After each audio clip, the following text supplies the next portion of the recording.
Il faut sauver la différence des sexes. Bonjour à toutes et bienvenue dans ce nouveau podcast de Femmes à part, podcast dans lequel aujourd'hui je vais vous parler du petit livret d'Eugénie Bastier paru aux éditions Gallimard en février 2023. Donc assez récemment. Donc ça va être à moitié un podcast, à moitié une chronique de livres. Je vais vraiment m'appuyer sur ce livret pour vous partager pas mal de considérations que j'ai trouvées très intéressantes sur ce qu'elle dit, sur évidemment la lutte entre les hommes et les femmes, certains courants du féminisme, le problème que cela peut poser, etc. Je ne m'attendais pas à prendre des choses, on va dire, en lisant ce fascicule. C'est vraiment tout petit, c'est format A5 et il y a 29 pages, donc c'est vraiment pas très épais. Ah oui, sans l'introduction, sans les petites feuilles à part, c'est plutôt 25 pages.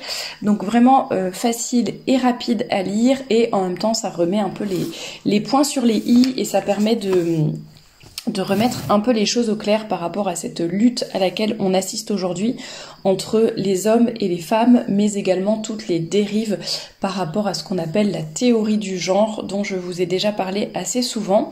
Et donc le but de Eugénie Bastier, donc qui a écrit aussi, je vous en avais parlé, Adieu Mademoiselle, les dernières heures du féminisme. Je vous l'avais déjà présenté peut-être pas en chronique de livre, mais en tout cas je vous l'avais présenté sur le blog. Donc vous allez sur femmesapart.com, dans la bibliographie, vous le trouverez, les liens pour l'acheter, mais également l'article que j'avais écrit à ce sujet. D'ailleurs, vous retrouverez aussi dans la barre d'infos tous les liens vers les différents réseaux sociaux de Femmes à part, la boutique de robes et de jupes, mais également le lien pour vous inscrire à la newsletter que j'envoie tous les dimanches.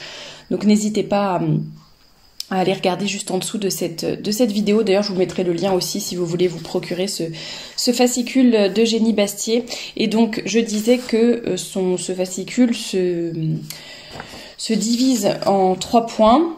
Donc, premier point, la différence des sexes existe. Deuxième point, oui, elle est menacée. Et troisième point, pourquoi il nous faut la défendre. Donc en exergue de son fascicule, elle cite Chesterton, qui disait dans un recueil qui s'appelle Hérétique, il disait « Demain, on allumera des feux pour attester que 2 et 2 font 4. On tirera l'épée pour prouver que les feuilles sont vertes en été. Nous combattrons pour des prodiges visibles comme s'ils étaient invisibles. » Sauver la différence des sexes, avec un tel programme, je me fais l'effet de tirer l'épée pour prouver que les feuilles sont vertes en été. Il le faut pourtant.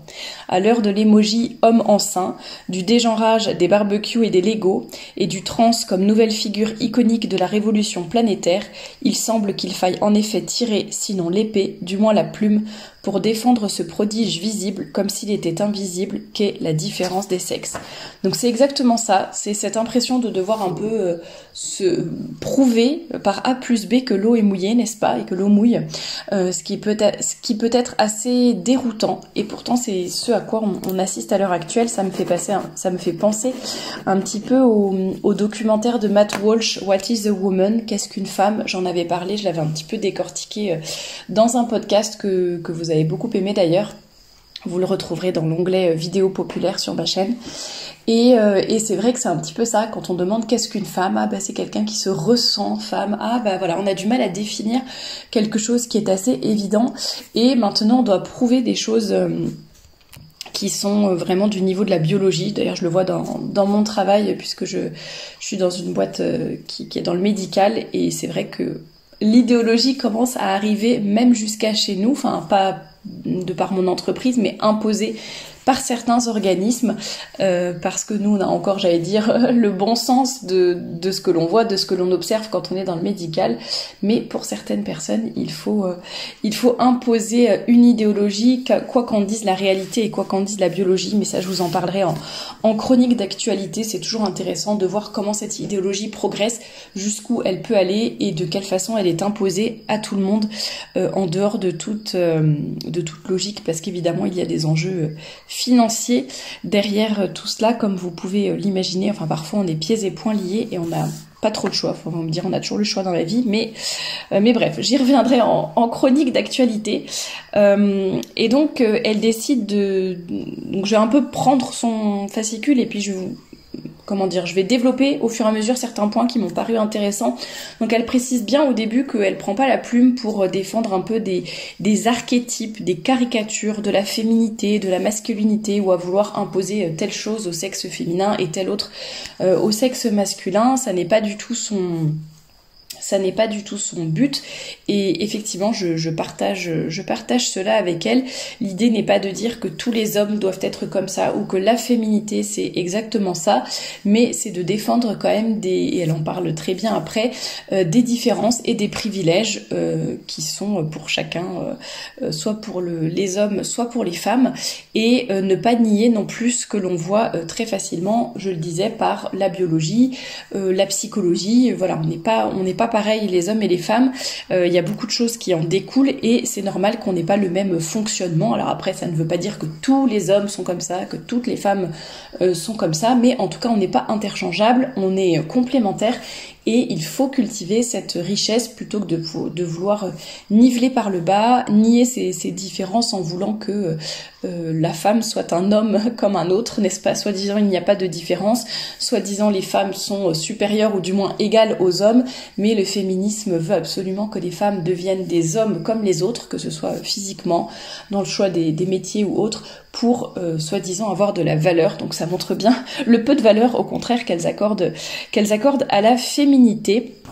Alors qu'est-ce que j'avais noté? Page 6. Voilà, alors justement c'est à ce moment-là qu'elle répète que selon elle il n'y a pas d'essence du masculin ou d'essence D'(E2S-E-N-C-E). Il n'y a pas une essence, voilà, du masculin ou du féminin, et que si on prête des qualités, j'allais dire de façon automatique aux hommes et aux femmes, on risque d'avoir une réfutation immédiate en face. Parce que par exemple, elle dit, bon, voilà, dire que les femmes sont plus émotives et les hommes plus rationnels, par exemple, voilà, n'importe qui vous dira, bah oui, mais je connais une femme qui est beaucoup plus rationnelle que tel homme, qui est beaucoup plus émotionnel, etc. Donc effectivement, ça n'est pas une preuve par A plus B, ni c'est pas à ça que se réduit la masculinité ou la féminité, mais en tout cas, ça peut être quand même une piste, on va dire, et elle le dit très bien elle-même. Elle dit, voilà, je pourrais parler du regard que les hommes portent sur les femmes, du tressaillement des mères dans la nuit quand leur enfant gémit, de l'instinct de protection des pères, de leur goût du risque, de l'attention au concret et du goût du détail pour les femmes, de l'abstraction et de l'attrait pour la géographie des hommes, de la pudeur des unes, de l'honneur des autres. On pourrait faire 1000 portraits de la virilité, donc elle parle de la persévérance, de la colère d'Achille, la persévérance de Santiago, etc. Et 1000 portraits de la féminité, le courage de Jeanne d'Arc, la sensualité de Colette, l'effronterie de Scarlett O'Hara. Donc elle montre quand même que il y a des qualités qui sont associées à la féminité, des qualités qui sont associées à la masculinité. Pour autant, ça ne veut pas dire que c'est un échantillon représentatif pour tout le monde.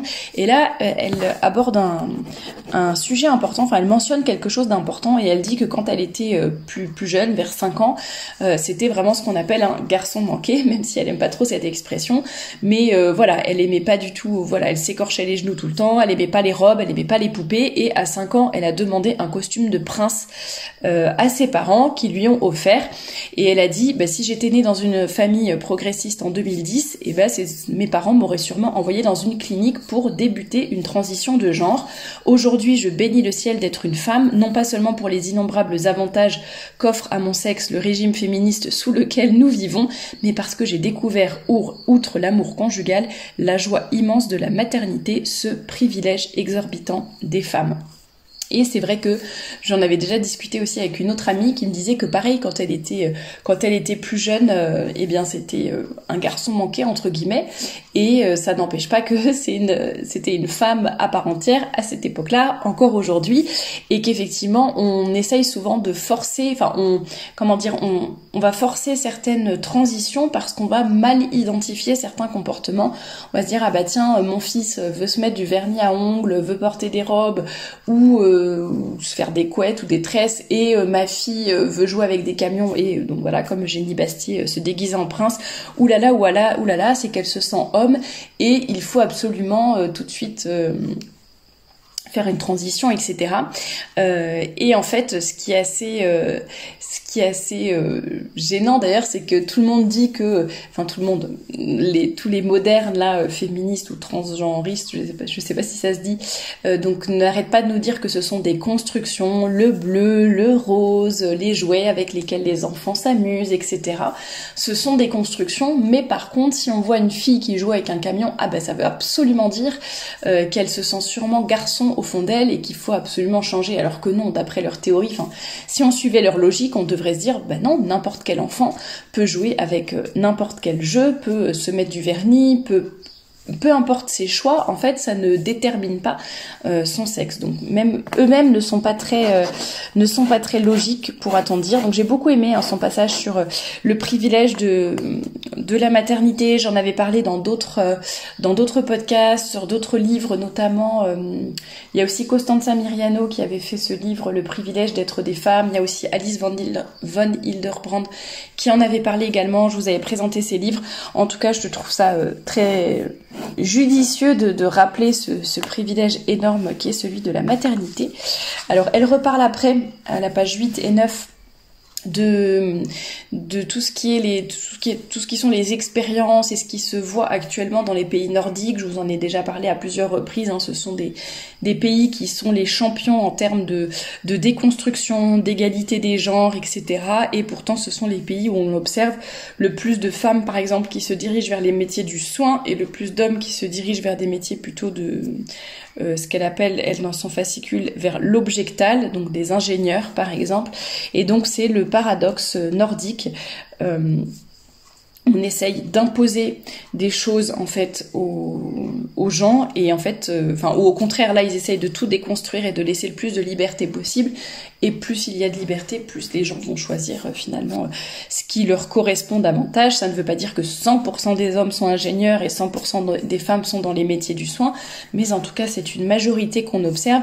Et elle mentionne aussi le fait que sous prétexte que certaines choses sont construites, effectivement, comme le bleu pour les garçons, le rose pour les filles, c'est plutôt de la construction sociale, on va dire, mais sous prétexte que certaines choses sont construites, il faut absolument tout déconstruire, et sous prétexte qu'on nous a imposé, je sais pas, les poupées pour les filles et les camions pour les garçons, et bien maintenant, il faut imposer l'inverse. Donc vous voyez, en fait, ils partent exactement dans l'extrême inverse, et dans dans ce qu'ils essayent de réfuter, ou ils essayent de dire que c'est mauvais d'imposer des choses comme ça, des stéréotypes, etc. Et plutôt que de dire, on essaye de laisser chaque enfant jouer avec ce qu'il veut, non, là on va vouloir que les filles, absolument, on veut qu'elles jouent avec des Lego ou des choses de construction, et que les hommes, que les petits garçons jouent avec de la dinette et des poupées. Donc en fait, c'est exactement le même biais, j'allais dire, qui est utilisé, donc c'est pas très logique, mais bon. On ne peut pas non plus chercher de la logique dans toutes ces théories qui nient la réalité elle-même. Alors, page 10 et 11, elle évoque plutôt une des plus grande différence selon elle entre les hommes et les femmes, c'est donc que la femme engendre dans son propre corps et l'homme engendre dans le corps d'autrui. Et elle reparle de l'importance du coup de la famille, du couple, etc. Puisque la femme, on sait forcément que c'est elle la mère, étant donné que c'est elle qui porte l'enfant, quoique aujourd'hui avec les mères porteuses on n'en sait rien. Mais bon, jusqu'à notre époque à peu près on le savait, alors qu'on ne peut jamais être sûr de qui est le père. Maintenant évidemment il y a des tests ADN, etc. Mais à une époque ça ne pouvait pas se faire. Et donc il y avait cette alliance sacrée, etc. Enfin, elle explique pas mal de choses par rapport à cela, alors qu'aujourd'hui tout vole en éclats, et notamment avec tout ce qui est contraception, avortement et compagnie. Finalement, tout part à volo. J'en ai déjà beaucoup parlé de la pilule, etc. Donc je vous laisse vous référer à ces podcasts qui étaient vraiment sur le sujet. Je ne vais pas développer ici, mais effectivement, soi-disant c'était pour la libération de la femme, mais au contraire on s'aperçoit à quel point elle est de plus en plus esclave de l'homme et des pulsions de l'homme, et même j'allais dire de ses propres pulsions, ce qui est évidemment à son détriment. Page 15, elle évoque, pardon je me trompe à chaque fois de mot, elle évoque le fait que maintenant tout est culture, tout est langage, il n'y a aucune norme extérieure à la subjectivité de la personne, même le sexe devient un ressenti et le réel doit s'effacer devant la volonté en fait. Le réel est ce qu'en décidera la volonté de la personne. Donc il n'y a plus rien d'objectif, même s'il y a des choses qui sont évidemment observables par la biologie, notamment à la naissance des enfants qui sont soit des garçons, soit des filles, soit dans un très petit pourcentage hermaphrodite, et on ne peut pas déterminer, mais c'est pas sur ces toutes petites exceptions qu'on peut établir des règles, mais on va dire que dans la plupart des cas, la biologie nous donne des réponses assez évidentes, mais à l'heure actuelle, le réel doit s'effacer devant la subjectivité et la volonté des gens. Et elle utilise une expression que j'aime beaucoup, c'est le supermarché. Enfin, tout devient un supermarché. Le supermarché des identités est ouvert. Chacun peut choisir son visage, mais aussi son orientation, son genre, etc. Enfin, sur Facebook, elle répète qu'il y a à peu près 56 identités possibles pour se définir. Bref, c'est un peu l'expression supermarché, j'ai bien aimé, c'est ça, c'est chacun fait son petit marché et va choisir ce qui l'arrange en fonction de son humeur. Et d'ailleurs, on voit qu'il y a beaucoup de gens qui détransitionnent, il y a beaucoup de personnes qui changent. Ah, son nom m'échappe, j'ai son visage en tête, je vous en avais parlé. Ah, l'actrice qui a joué dans Juno. Bon, c'est pas grave, son nom m'échappe, je vous en avais parlé en chronique d'actualité, et qui pareil change un peu, je vais pas dire tout le temps, mais change de pronom. Ah, il y avait Demi Lovato aussi, la chanteuse américaine, qui changeait régulièrement de pronom, etc., ou demandait régulièrement à ce qu'on change la façon dont on s'adresse à elle, parce qu'évidemment quand on a beaucoup de choix, eh bien on va beaucoup vouloir changer aussi. Bref, elle le rementionne à ce moment-là. Page 17, elle mentionne également le fait que finalement quelque chose qui était marginal avant va devenir la norme. C'est comme ce que je viens de vous dire pour les personnes hermaphrodites, dont on ne sait pas trop si elles sont des garçons ou des filles au moment de la naissance, et on va prendre ces cas qui sont vraiment très particuliers et très peu nombreux, et d'un coup ça va être le fer de lance de leur bataille. Et oui, vous vous rendez compte, il y a des personnes qui luttent, qui ne savent pas ce qu'elles sont, etc. Alors que c'est tellement marginal. Alors je dis pas qu'il faut rien faire pour ces personnes, hein, mais ce que je veux dire c'est que c'est une exception et que ça ne peut absolument pas devenir la règle. Page 18, qu'est-ce que j'ai... Ah oui, elle parle aussi de la critique impossible, qu'en fait c'est toute la théorie du genre, etc. C'est une idéologie qui est infalsifiable et irréfutable, parce qu'en fait elle est non scientifique. Donc elle donne des exemples en disant par exemple, si vous critiquez le marxisme, on va dire que vous êtes bourgeois. Si vous critiquez la psychanalyse, on va dire que vous êtes névrosé. Et si vous critiquez la théorie du genre, c'est bien la preuve que le monde est dirigé par une caste hétérosexuelle cherchant à maintenir son pouvoir par tous les moyens. Donc pour elle, c'est ce qu'elle appelle une logique orwellienne et qui rend impossible la critique en fait. Et elle dit d'ailleurs, une des spécificités de la théorie du genre et de leurs adeptes, c'est de dire qu'elle n'existe pas, qu'il n'y a rien et que ça n'est pas une théorie, c'est juste l'observation du réel. Mais j'ai trouvé ça intéressant qu'elle relève le fait que la critique a été devenue impossible. Et c'est vrai que quand tout est sujet à la subjectivité des gens ou à leur propre volonté, à leurs propres envies, c'est très difficile de discuter avec certaines personnes.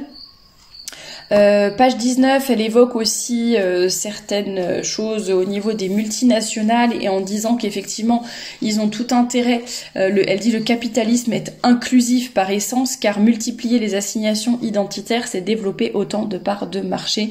Et effectivement tout ce qui est inclusivité, je sais pas si ça se dit inclusivité, bon bref, tout ce qui est inclusif, diversité, etc., de même que le racisme ou autre, ce sont des thématiques qui sont très à la mode, et égalité homme-femme ou je ne sais quoi, et c'est vrai que ça vous fait gagner des bons points, on va dire, au niveau de votre entreprise et de l'image que les autres peuvent avoir d'elle. Ça vous fait gagner des bons points d'évoquer tous ces sujets et d'en parler, etc. Qu'est-ce que j'avais noté d'autre? Ah oui, donc là on arrive à son troisième point, page 20. Donc pourquoi faudrait-il sauver la différence des sexes, en quoi est-elle précieuse, et si c'est quelque chose de naturel, si c'est un fait qui est vraiment intangible, pourquoi c'est vertueux à le nier vu que c'est de la biologie, et c'est évident en fait. Eh bien tout simplement elle dit, si de fait le donné brut de la différence des sexes sera toujours là, puisque c'est de la biologie, c'est évident, c'est de la nature, en revanche sa mise en forme culturelle et même civilisationnelle peut disparaître et l'humanité irait au-devant de graves ennuis. Et elle évoque notamment 3 graves ennuis, le mal-être féminin, le malaise masculin et la guerre des sexes. Alors qu'est-ce que j'ai noté ? Il y a des choses que je vous ai déjà dites dans d'autres podcasts, donc je ne vais pas y revenir sur le mal-être féminin, etc. Une chose que j'ai trouvée intéressante, elle évoque le livre d'Emmanuel Todd, Où en sont-elles ? Donc je vous l'avais présenté aussi en chronique de livres, si vous voulez vous y référer. Il y a une playlist qui s'appelle Chronique de livres sur cette même chaîne YouTube. J'en avais parlé aussi dans un article, donc sur femmeapart.com. Vous tapez Emmanuel Todd dans la barre de recherche, vous retomberez facilement sur l'article. J'avais donné des extraits du livre et il explique dans son livre, donc je vais lire ce que dit Eugénie Bastier. Le malaise des femmes s'explique moins par des résidus de domination masculine que par l'accession des femmes à tous les problèmes des hommes, et notamment à l'anomie. Dans une société mobile, les gens ne savent plus quoi attendre de la vie, il s'ensuit un mal-être social.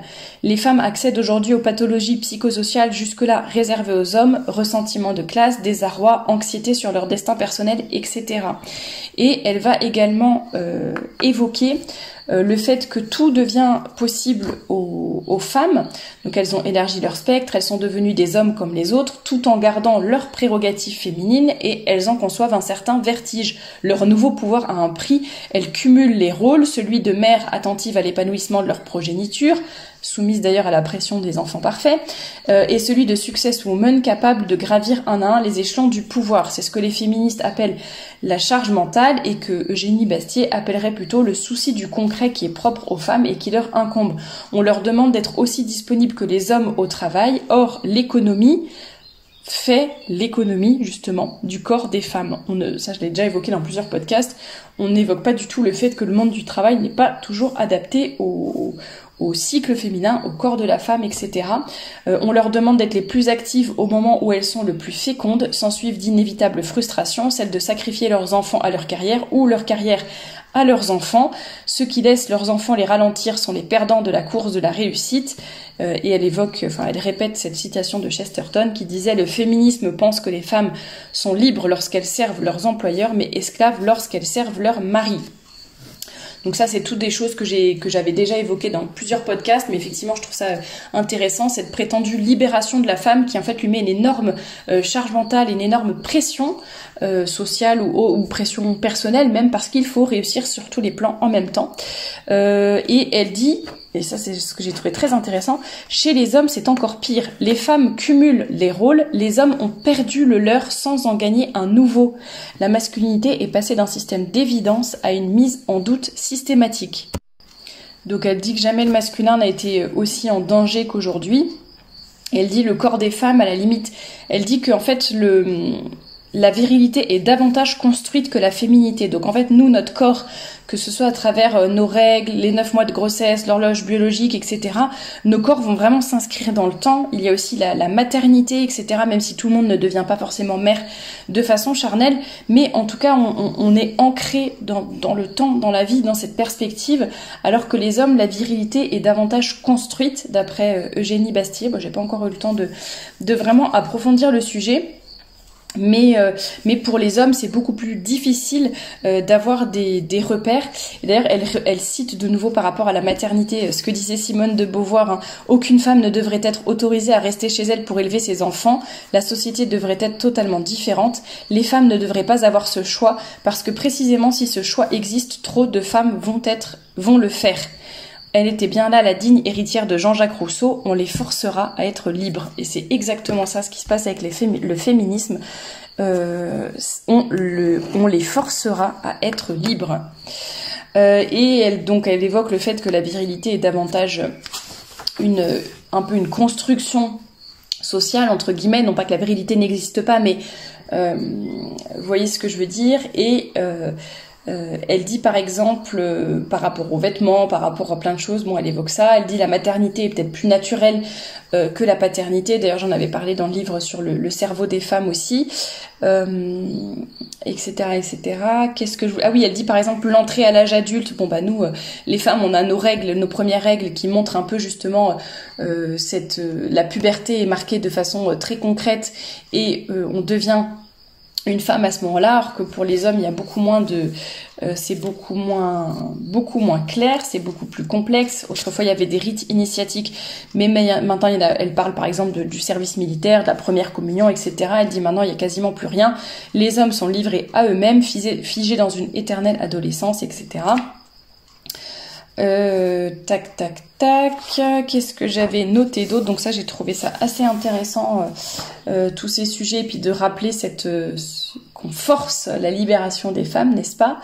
Et qu'on assiste, et que désormais, en fait, tout ce qui est positif, tout ce qui est positif, oui, est associé au féminin, et tout ce qui est négatif est associé au masculin.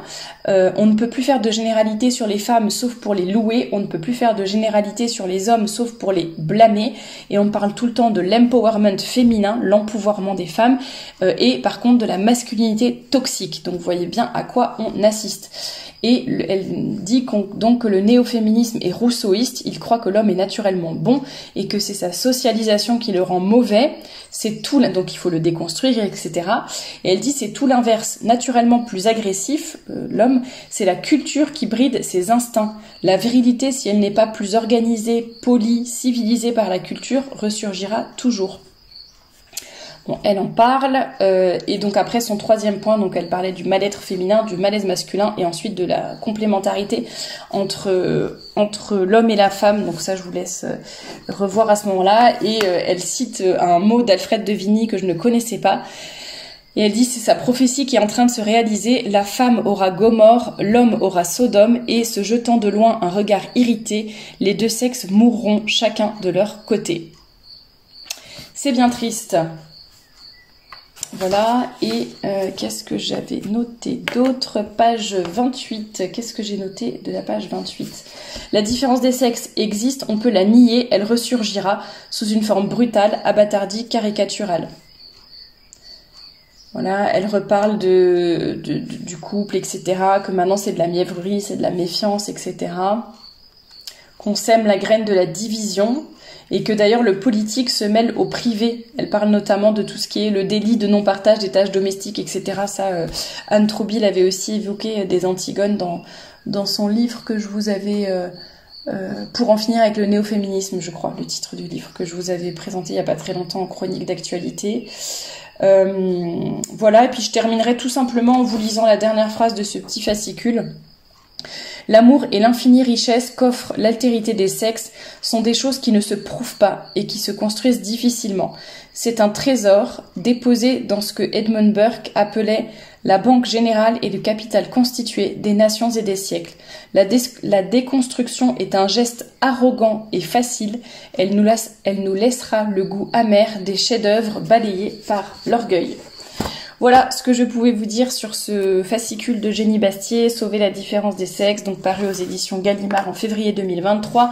Il coûte 3,90 € seulement, mais si vous voulez peut-être l'offrir à quelqu'un, ça peut peut-être faire du bien à certaines personnes. Merci à toutes de m'avoir écouté jusqu'au bout et je vous dis à très bientôt pour un nouveau podcast.